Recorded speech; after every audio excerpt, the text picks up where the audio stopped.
You know, I used to wear blood around my neck when I was married to Billy Bob Thornton. Notice I got rid of his tattoo and replaced it with my children's names in Sanskrit. So I've been accused of being different, almost witch-like, if you will. And on a night like this, witches are getting a really bad rap. Tim Estiloz takes us to Salem to set the record straight. Good witches, bad witches, wicked witches. For thousands of years, witches have conjured all kinds of frightening spells, including right here in Salem, Massachusetts. But witches have also held movie audiences spellbound for decades. So on Halloween, we thought it was only natural to come here to Salem and talk to a couple of real-life witches and get their creepy critique on how they've been portrayed on the silver screen. Be gone before somebody drops a house on you two. Very well. I'll bide my time. And as for you, my fine lady, I'll get you, my pretty, and your little dog, too. This is how witches are usually portrayed on the silver screen. Sometimes very green, most times very mean. But some real-life witches say they don't mind how Hollywood portrays them on screen. After all, any publicity can be good publicity. These movies about witchcraft, movies like Snow White, Bell Book and Candle, Practical Magic, these are the movies that shaped witchcraft. In fact, I believe at one point there was a store in town called Practical Magic.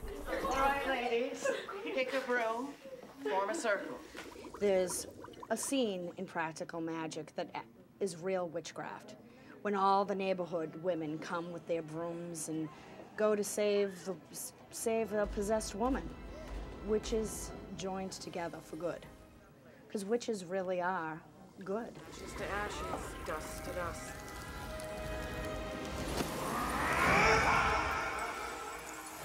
I wonder if that would work on my ex-husband. Sorry, I didn't do it. Can I still have my dog? No, fool that I am. I should have remembered. Those slippers will never come off. As long as you're alive. The Wizard of Oz witch is one of the most controversial characters in this town today. Some shops and some witches' balls in Salem won't even let the green-faced witch appear. That's why I, during the parade, painted my face green. Now, my beauty, something with poison in it, I think. With poison in it, but attractive to the eye. And soothing the smell. Stop it! Oh, relax, it's only magic.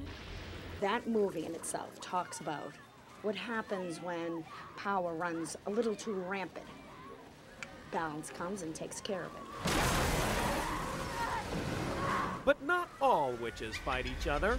Most belong to a strong sisterhood that could even tame Jack Nicholson. Girls! Girls! What are you doing?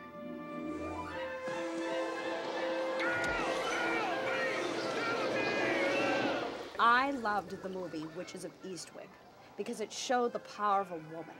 It showed the power of beauty. It showed the power of what 3 women can do to one man.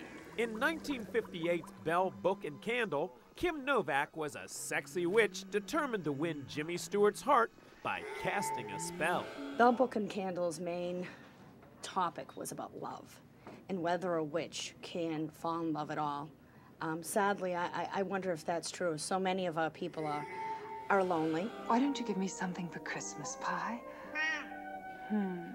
What would I like?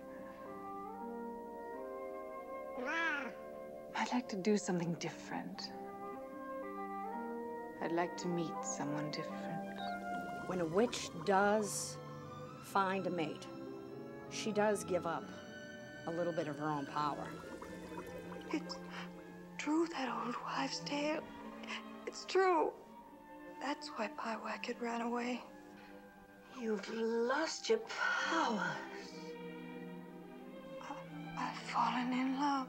But not all movie witches love to love. Others love to be just plain evil. Give him fur black as black, just like this.